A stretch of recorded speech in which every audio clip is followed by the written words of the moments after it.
The rain fell softly the night her world collapsed, as if the sky itself understood that something sacred had been broken.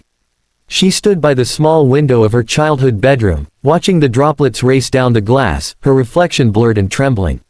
Only hours earlier, she had believed in forever. She had believed in promises whispered under stars and in hands that felt steady when they held hers. But forever had shattered with a single confession, and the steady hand had slipped away without warning. The silence left behind was louder than any argument.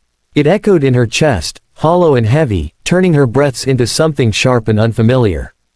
That was the night her pain began to carve its first deep mark, a wound invisible to the world but devastating to her soul. Her name was Ariba, and until that evening, she had been known for her laughter. It had been bright and quick, the kind that filled rooms and softened hard days. She had grown up in a modest home where love was simple and sacrifices were constant. Her father worked long hours, her mother stitched clothes late into the night, and Ariba had learned early that dreams required patience. She studied hard, helped her younger siblings with their homework, and believed that kindness was a currency that would always return with interest. She never imagined that the greatest lesson of her life would not come from books or teachers but from heartbreak. The betrayal was not dramatic in the way movies portray. There were no shouted accusations or broken glass. It was quiet, almost polite. He told her he had changed, that he needed something different, someone different. He said she was wonderful, but not for him anymore. Those words were more painful than cruelty. They suggested she was not enough, not in some vague way, but in a way that cut directly at her identity. She had given her trust fully, without strategy or defense.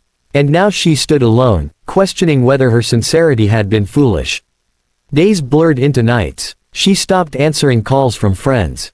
She deleted pictures but could not erase memories. Her appetite vanished, replaced by a constant ache in her stomach.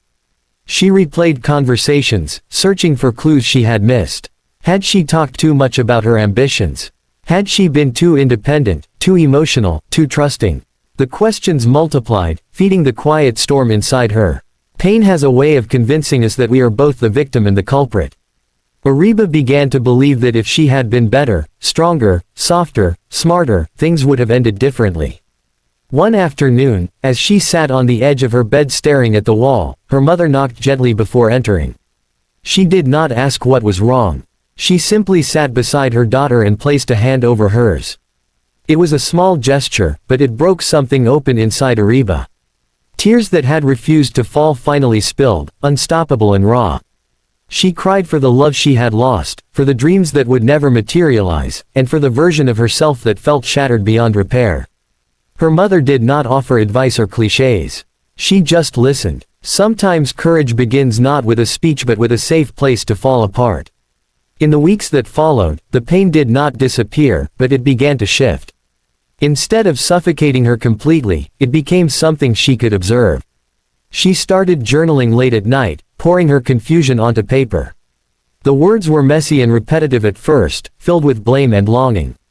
But gradually, they evolved. She began writing not just about what had happened but about who she wanted to become. She realized that her heart, though wounded, was still beating with possibility. Ariba returned to her university. Classes with swollen eyes but a quiet determination. The campus felt different without him there, yet she forced herself to walk through the same gates, sit in the same library, and focus on the same goals. Every lecture was a battle between concentration and memory. But with each assignment completed, she felt a tiny spark of strength reignite. Pain had tried to convince her she was powerless, yet here she was, still moving, still striving. One evening, her professor announced a public speaking competition focused on stories of resilience. Normally, Ariba would have hesitated.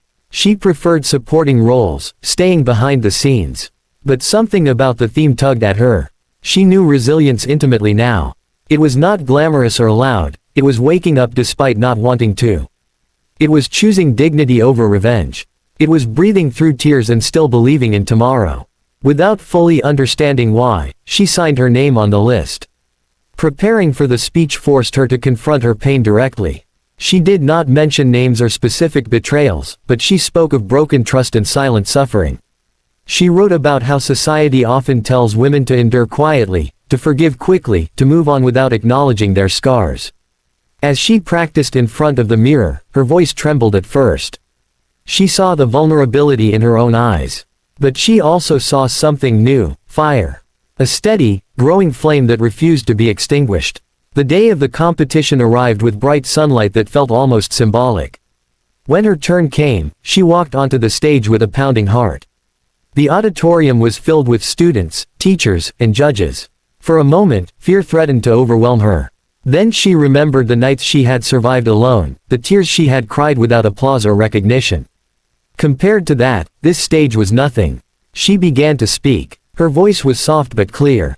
She described the feeling of being reduced to self-doubt and the courage it takes to rebuild identity from fragments.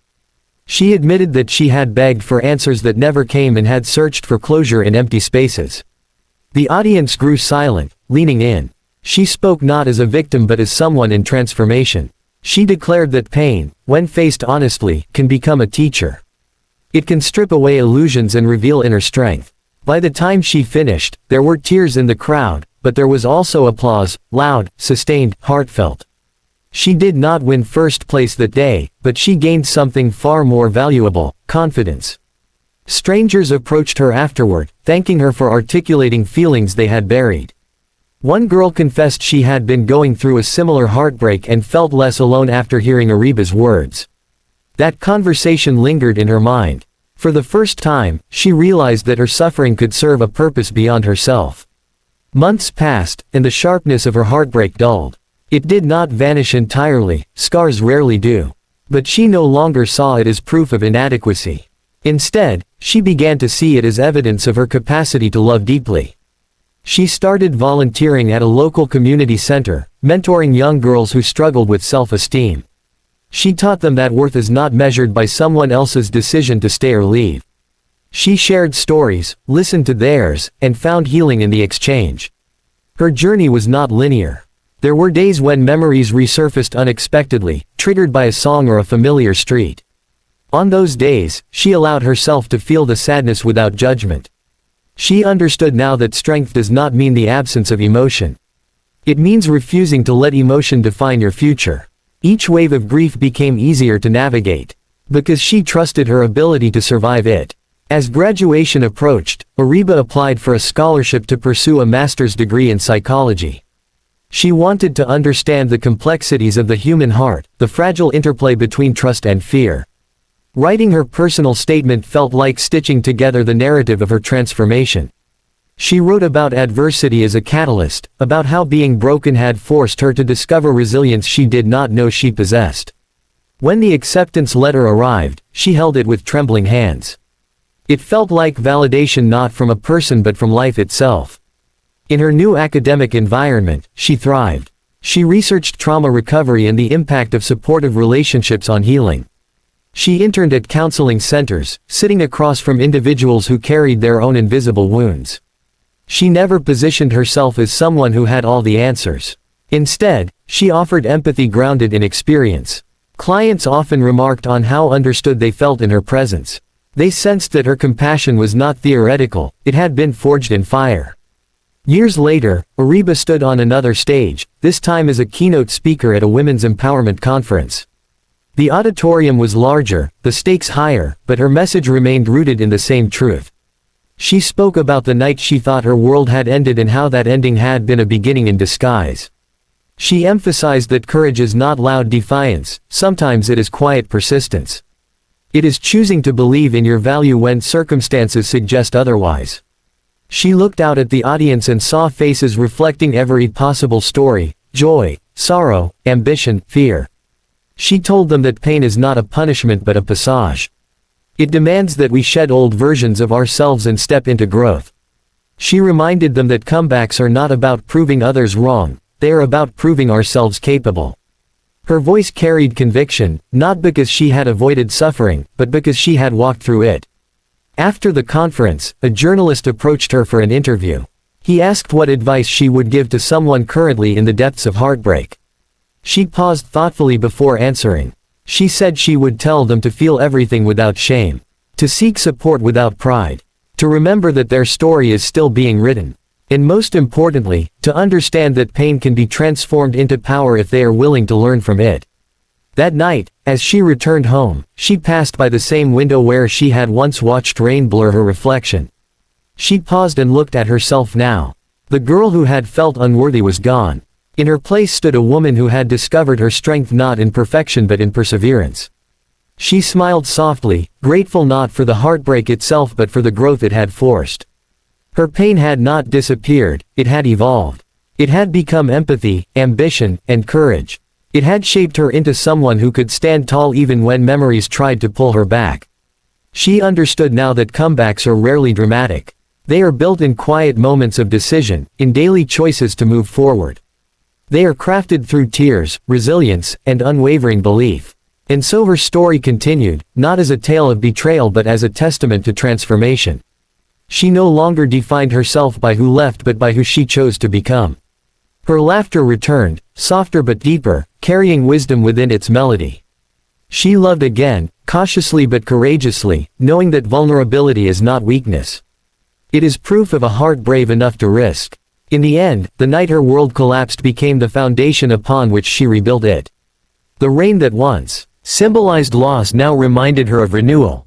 She had walked through darkness and emerged illuminated from within.